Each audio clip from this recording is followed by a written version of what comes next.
স্বাধীন বাংলার মাটিতে দাঁড়িয়ে আমরা বলতে চাই, নারী সংস্কারের নামে আল্লাহর কোরআনকে, ইসলামকে যে কটাক্ষ করা হয়েছে, ধর্মীয় উত্তরাধিকার বিধান, পারিবারিক বিধানকে নারী পুরুষের মধ্যে বৈষম্যের প্রধান কারণ বলে আখ্যায়িত করে বিতর্কিত নারী বিষয়ক কমিশন এদেশের সংখ্যাগরিষ্ঠ মানুষের ধর্মীয় অনুভূতিতে আঘাত প্রদান করেছে।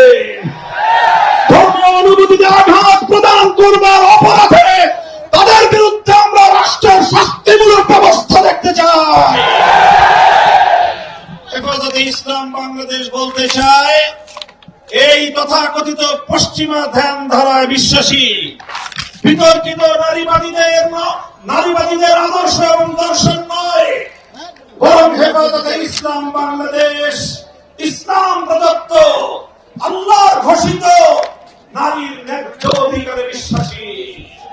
ইনশাআল্লাহ হেফাজতের সংগ্রামী মহাসচিব কর্মসূচি ঘোষণা করবেন। সারা